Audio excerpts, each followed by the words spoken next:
B&T's Universal Service Weapon. Is it the best chassis system for full-size and compact Glocks? Stay tuned to find out.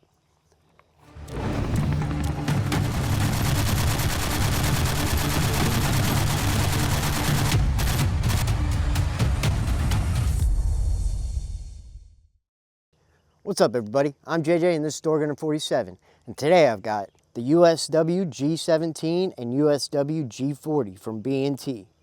So what is it? It's an aluminum chassis system for Glock pistols that comes either with a brace or a stock, but the stock you're going to have to SBR. The USW-G17 works with the Glock 17, the Glock 19, the Glock 23, and the Glock 34. I have the Glock 17, 19, and 34s in these chassis systems today. I also have a USW-G40 system, which is compatible with the Glock 41, the Glock 20, and the Glock 21. Right now, I have a Glock 21 in this chassis system, but it's been converted from 45 ACP to 50 GI. We'll get to that in a moment. They also make a USW-G18, which is for the Glock 18 that has the switch. Real quick disclaimer, B&T didn't send any of these chassis systems out to me. They were all purchased, so this video is based on my opinion and my opinion alone. Now, let's get into the features.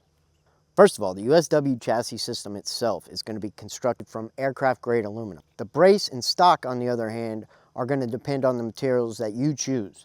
They either have an aluminum brace or a polymer brace, and they only have pretty much a polymer stock. Right now on all these chassis systems, I have the braces just because I didn't feel like doing the SBR paperwork. All these chassis systems are configured with the pistol brace right now. It's aluminum. I didn't want to do the SBR paperwork, right, and pay the extra $200, so I kept them all pistols, so that way just save some money for me. Another feature is going to be the ambidextrous charging handle. It simply goes onto the back plate, that back plate on the Glock itself, and the way it's set up, you can literally put it on either the left or right side. Now you're going to have the ability to use the front and rear sight. Also comes with the optic mounting system. Mainly the Acro optic mounting system is what's standard on the USW, but they come with a 1913 rail mount attachment, so you can put other different types of optics on there as well. Speaking of 1913 rails, you have one up front for mounting lights, lasers, or pistol grips. On all of these, I have the A3 Industries Plus 10 grips. Now they're canted, they're not 90 degrees, so again, I didn't have to do any SBR paperwork. Now there is one of the chassis that's different from the rest, the USW-G40. Like I said, I had a Glock 21 in it, which is the 45 ACP, and it worked great. I used it suppressed and everything like that. But I came across this conversion kit for the 50 GI from Guncrafter Industries for a 50 GI conversion kit. The 50 GI bullet is way larger than the 45 and 9mm itself.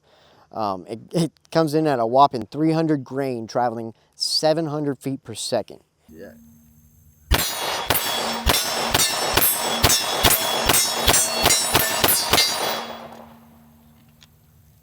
All right, so I don't even have sights on this thing. But you saw how well the compensator performed, and then having the flared magwell actually gives my grip, my bottom grip, just a little bit something to connect to, and it helps me stabilize a little bit more. I don't have any grip tape on here or anything like that just because of my forward grip, but I did upgrade my Glock, and it did make me a stable shooter. I was hitting every target without even iron sights, right? So why have a chassis? Well, just in case you get tired, right? Or you're not the best shooter. So you can still upgrade your Glock to make it a flat shooter, and then have that chassis for extra points of contact. Yeah, you can't beat that. Now, there is holster compatibility out there, okay? You can run this chassis system with holsters, but there's only two different types, really. One that is just standard, where you don't have anything on the front rail like this, and it'll just left or right hand. They even have a little drop leg system for it, or they have one where you can have a light attached to it. I don't have any of those set up that way, so I pretty much run it either with a strap going across my shoulder, or just keep it in a bag. Now, here's the thing about bags. Finding the right bag that's compatible with this chassis system is a little difficult. because it's not necessarily about being able to conceal it. It's about being able to deploy your firearm, getting it out of the bag as fast as you can, like when you need it, as fast as you need it. So yeah, that's going to be difficult. It's just because you don't want it to get caught up with the way either the brace or the stock is on there. Now with the stock, it is a little bit slimmer, but with the braces, it's just something that gets caught up, especially if you have an optic up on the top rail too.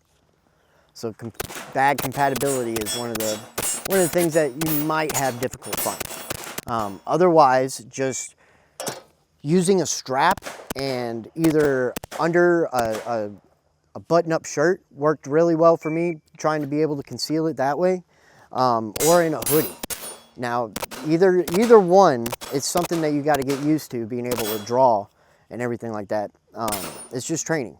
So, and then not necessarily, these aren't the most concealable under the clothing that I chose to wear for the video, but it worked.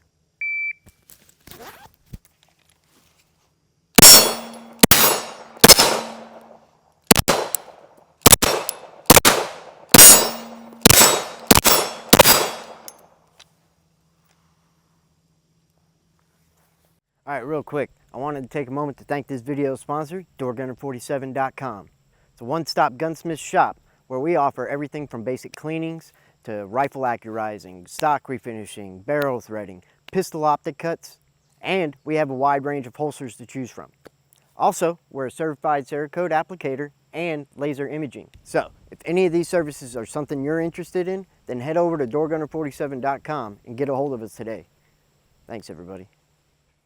All right, now with all that out of the way, let's talk about some of the pros and cons. First of all, how it looks.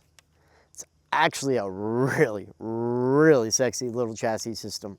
B&T knocked it out of the park with their machining.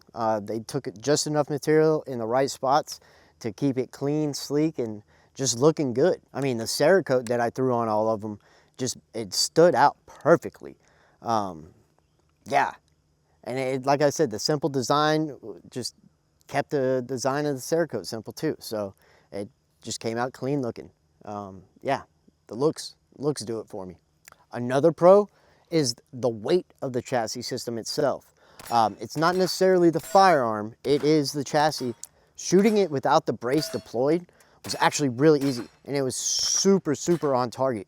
It wasn't too front heavy or anything like that in my hands. It kind of just balanced out. Another pro is the ability to put different Glocks in.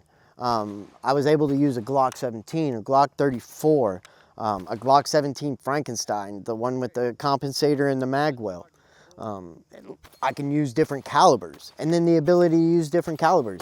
I converted one from a 45 ACP to a 50 GI, which was actually really cool. Now, as far as cons, I've really only got one. It's going to be the price point. Compared to other chassis systems out there, it's not the most affordable, but you're getting what you pay for, really. The quality, the craftsmanship, the stability, it's one of my favorite full-size chassis systems for Glocks. You really can't beat it, in my opinion. Is it going to make you a better shooter? I don't know. It's really up to you, getting out there, using it.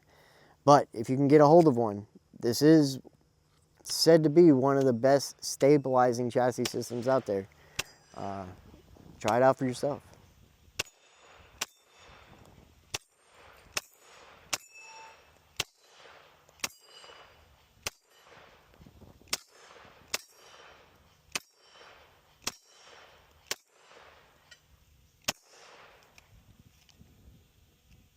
That's really all I got for you. I appreciate everybody watching. Go ahead, like, subscribe, and leave a comment in that comment section, whether you like the video or not. Also, head over to DoorGunner47.com. Help support the channel greatly. Check out everything we have to offer over there, and that's all I got for you. Thanks, everybody.